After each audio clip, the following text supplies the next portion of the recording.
Hello friends, welcome to mom's kitchen Bhanu. இன்றைக்கி ஒரு டேஸ்டான மோர் குழம்பு ரெசிபி எப்படி செய்யறதாங்க பார்க்க போகிறோம். இது கல்யாண வீட்டிலலாம் செய்கிற அதே டேஸ்ட்டில் இருக்குங்க. இது வெண்பூசணிக்காய் வச்சு செய்யலாங்க. வாங்க இப்போ வீடியோக்குள்ளே போகலாம். வீடியோக்குள்ளே போகிறதுக்கு முன்னாடி நம்ம மாம்ஸ் கிச்சன் பானு சேனலை சப்ஸ்கிரைப் பண்ணுங்கள். மறக்காமல் பெல் பட்டன் கிளிக் பண்ணுங்கள். வாங்க இப்போ வீடியோக்குள்ளே போகலாம். இந்த மோர் குழம்புக்கு நான் ஒரு சின்ன சைஸ் பூசணிக்காய் வாங்கிட்டு வந்து வச்சுருக்கேங்க. இதில் நம்ம மோர் குழம்பு பூசணிக்காயில் மட்டும்தான் செய்யணும்னு இல்லையா, வெண்டைக்காயில் செய்யலாங்க. அதே மாதிரி சௌச்சௌலையும் செய்யலாம். கடலப்பருப்பு போட்டு வடை சுட்டு போட்டு அதுலேயும் மோர் குழம்பு செஞ்சால் நல்லா டேஸ்ட்டாக இருக்குங்க. ஆனால் நான் இன்றைக்கி பூசணிக்காயில் தான் செய்ய போகிறேன். வாங்க இதை இப்போ நம்ம கட் பண்ணிக்கலாம். கட் பண்ணி அந்த விதையெல்லாம் எடுத்துடணுங்க. இப்போ நம்ம கட் பண்ணிக்கலாம்.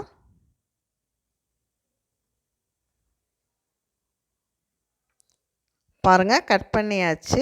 இதை 4 பக்கமாக கட் பண்ணிவிட்டு உள்ளே இருக்கும் விதை, அந்த விதையெல்லாம் நம்ம இந்த மாதிரி எடுத்துடணும். விதையெல்லாம் இருக்குது பாருங்கள், அதெல்லாம் நம்ம எடுத்துடணும். எடுத்துட்டு நம்ம இப்போ பொடியாக கட் பண்ணிக்கலாம். இந்த ஷேப்புக்கு நம்ம இப்படி இந்த பூசணிக்காயை கட் பண்ணிக்கலாங்க.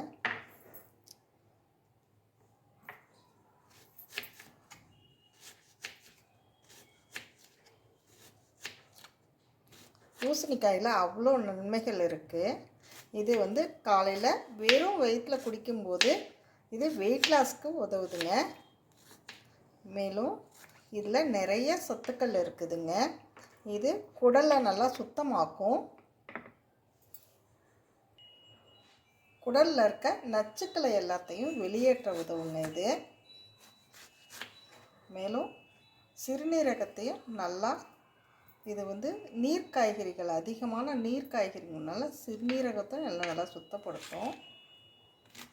உடலுக்கு அவ்வளோ சக்தி வாய்ந்தது இந்த வெண்பூசணிக்காய். மேலும் எதிர்மறை சக்திகள் இதில் போக்குங்க. அதனால தாங்க இது திஷ்டிக்கு பயன்படுத்துகிறாங்க.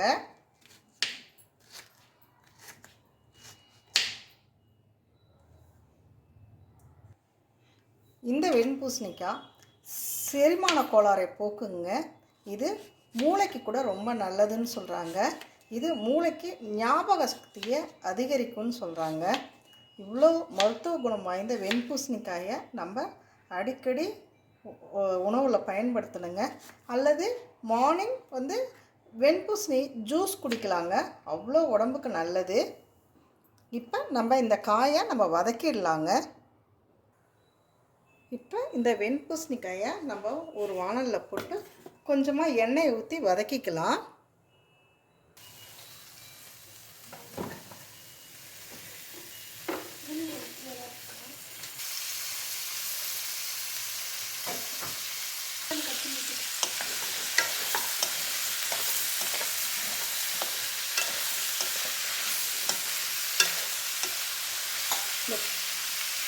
இந்த பூசணிக்காயை நம்ம இந்த மாதிரி எண்ணெய் கொஞ்சமாக ஊற்றி வதக்கிக்கலாம்.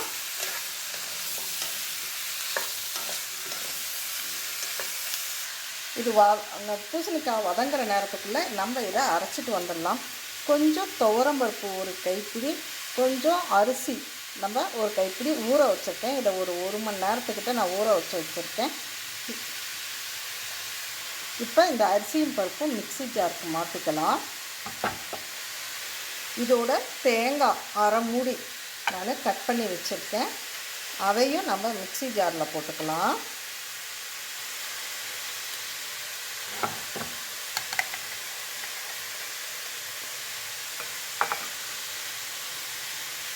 கொஞ்சமாக இஞ்சி, இதையும் மிக்ஸி ஜாரில் போட்டுக்கலாம். 1/2 ஸ்பூன் சீரகத்தையும் போட்டு நம்ம இதை இப்போ அரைச்சிட்டு வந்துடலாம். இப்போ இந்த பூசணிக்காவை நம்ம எண்ணெயில் போட்டு வதக்குறோம். இதை நம்ம தனியாக ஒரு பிளேட்டுக்கு மாற்றிக்கலாம். இப்போ இந்த பூசணிக்காயை நம்ம தனியாக ஒரு பிளேட்டுக்கு மாற்றிட்டோம். இப்போ அதே வாணல் நம்ம வச்சுக்கலாம். வாணல் காஞ்சோடனே ஒரு 2 ஸ்பூன் எண்ணெய் ஊற்றிக்கலாம். எண்ணெய் காஞ்சோடனே கொஞ்சமாக சோம்பு போட்டுக்கலாம். இந்த சோம்பு போடுறதுனால நல்ல மணமாக இருக்கும் இந்த மோர் குழம்பு. அதோட கொஞ்சமாக கருவேப்பிலை போட்டுக்கலாம். இந்த சோம்பு போடும்போது கடுகு போட்டோம்னா கடுகு வந்து இந்த சோம்போட வாசனையை அடக்கிடும். அதுக்காக தான் நான் வெறும் சோம்பு மட்டும் போட்டிருக்கேன். உங்களுக்கு இஷ்டமாக இருந்தால் கொஞ்சம் கடுகு கூட போட்டுக்கலாம். வாசனையாக இருக்கணுங்கிறதுக்காக தான் நான் வெறும் சோம்பு மட்டும் போட்டிருக்கேன். இதோட நான் ஒரு பச்சை மிளகாய் கீரியும் போடலாங்க. நான் இந்த மாதிரி 1-2 அடித்து போட்டிருக்கேன்.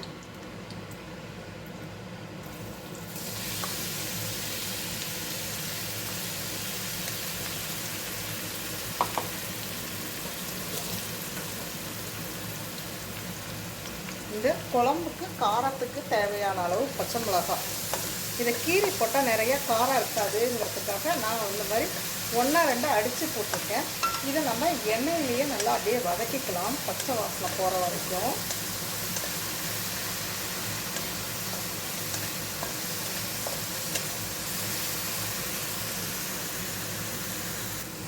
இதோட ஒரு 2 வெங்காயம் நீல வாக்கில் கீரி போட்டிருக்கேன் நான். இந்த வெங்காயமும் நல்லா வதங்கட்டும். இதோட நான் ஒரே ஒரு தக்காளி கட் பண்ணி போட்டிருக்கேன். இந்த தக்காளி போடுறதுனால இந்த குழம்பு நல்லா டேஸ்ட்டாக இருக்கும். மோர் குழம்பே புளிப்பாக இருக்குது, எதுக்கு தக்காளி போடுறது அப்படின்னு நினைப்பீங்க.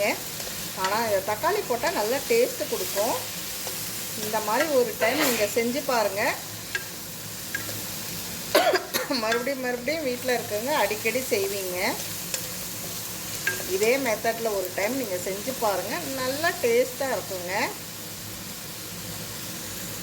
இப்போ நம்ம வதக்கி வச்சுருக்க பூசணிக்காயை போட்டுக்கலாம்.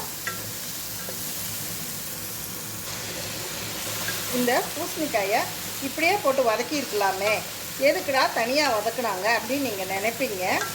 இந்த நான் பச்சை மிளகாயை நான் அரைச்சி போட்டேன் இல்லைங்களா, அதான் 1-2 தட்டி போட்டேன் இல்லைங்களா, அது வந்து ஒரு அடி பிடிச்ச மாதிரி இருக்கும். அதனால சரியாக வதங்காது. இப்போ பாருங்கள், நம்ம வதக்கி போட்டதுனால நல்லா வதங்கி இருக்கும். இப்போ நம்ம அரைச்சி வச்ச தேங்காயை ஊற்றிக்கலாம். வெண்டைக்காய் நம்ம போட்டாலும் மோர் குழம்புக்கு இந்த மாதிரி வதக்கி தான் போடணும். காய் நல்லா வதங்கும். ஏன்னா நம்ம இப்போ தேங்காய் ஊற்றும்போது சீக்கிரமாக அது அடிப்பிடிக்கிற சான்சஸ் இருக்குது. இந்த மாதிரி வதக்கி போடும்போது காய் நம்ம பாதி காய் இதுலேயே வெந்துடும். அதுக்காக தான் இந்த மாதிரி காயை வதக்கி போடும்போது சீக்கிரமாக காய் வெந்துடும்.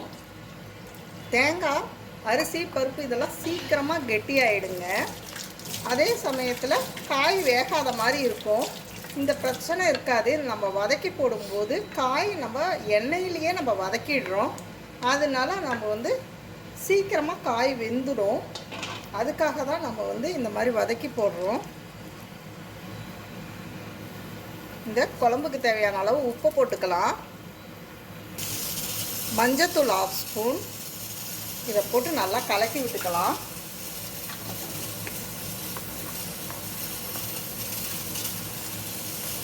இப்போ நல்லா மூடி போட்டு இந்த பச்சை வாசனை போகிற வரைக்கும் கொதிக்க விடலாம்.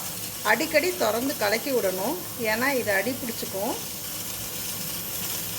இதை இப்படி நம்ம மூடி வச்சுக்கலாம். அடிக்கடி திறந்து கிளறி விடணும், ஏன்னா இந்த தேங்காய் மசால் வந்து அடி பிடிச்சிக்கும். அடிக்கடி இந்த மாதிரி திறந்து கிளறி விடணும், ஏன்னா இது அடி பிடிச்சிக்கும். இதில் காய்கறி வேகிறதுக்கு லேட் ஆகுங்கிறதுக்காக தான் நம்ம இப்படி வதக்கி போடுறோம். இதே தான் சௌச்சோன்னாலும் வதக்கணும் நம்ம. அதே மாதிரி நம்ம வெண்டைக்காய்னாலும் சரி, பூசணிக்காய்னாலும் சரி, இதே மெத்தடில் நம்ம வதக்கி போடணும். இப்போ இந்த பூசணிக்காய் வந்து இந்த இதுலேயே நம்ம வெந்துடணும். ஏன்னா நம்ம மோர் ஊற்றி தயிர் ஊற்றி கொதிக்க விட மாட்டோம். வதக்கிறதுலையும் இந்த டைம்லேயே நம்ம வந்து காய் வெந்திருக்கணும். இப்போ காய் வெந்திருக்கான்னு பார்த்துட்டு நம்ம தயிர் ஊற்றிக்கலாம். இப்போ காய் வெந்துடுச்சு. இப்போ நம்ம தயிர் எடுத்து நம்ம நல்லா ஸ்பூன் விட்டு நல்லா கலக்கி விட்டு வச்சுருக்கேன் நான். இல்லைன்னா அந்த மத்தில் வச்சு கடைஞ்சி எடுத்துக்கலாம்.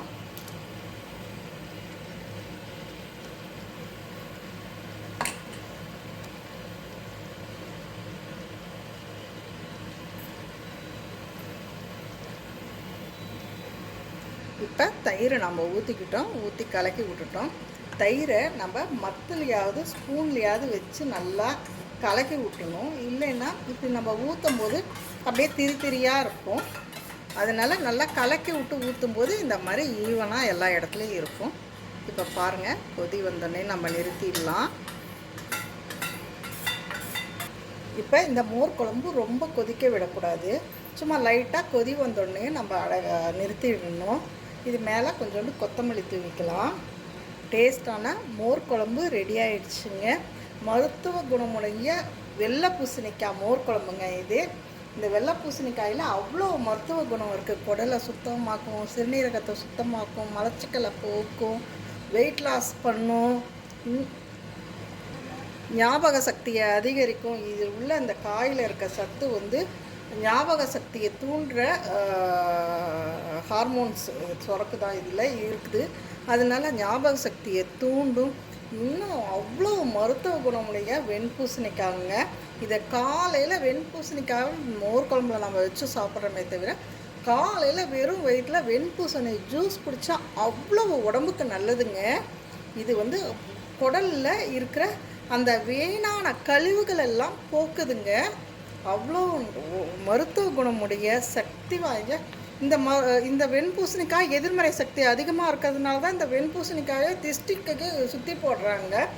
அவ்வளோ நல்ல பூசணிக்காயை மோர் குழம்புல போட்டு நம்ம நல்லா சமைச்சிருக்கோம். வயிற்று புண்களை கூட குணமாக்கக்கூடிய காய்ங்க இந்த பூசணிக்காய், வெண்பூசணிக்காய். இந்த குழந்தைங்களுக்கு, பெரியவங்களுக்கு அல்சர் வர்றவங்க இந்த வெண்பூசணி சாறை குடிக்கும்போது அல்சரை குணமாக்குங்க, மலச்சிக்கலை போக்குங்க. டேஸ்டான மோர் குழம்பு ரெடி ஆகிடுச்சு. இந்த வீடியோ பிடிச்சிருந்தா லைக் பண்ணுங்கள், ஷேர் பண்ணுங்கள், சப்ஸ்கிரைப் பண்ணுங்கள். வீட்டில் மறக்காமல் ட்ரை பண்ணுங்கள். ட்ரை பண்ணி பார்த்துட்டு கமெண்ட்ஸில் சொல்லுங்கள். மறக்காமல் நம்ம சேனலை சப்ஸ்கிரைப் பண்ணுங்கள். தேங்க்யூ. தேங்க்ஸ் ஃபார் வாட்சிங்.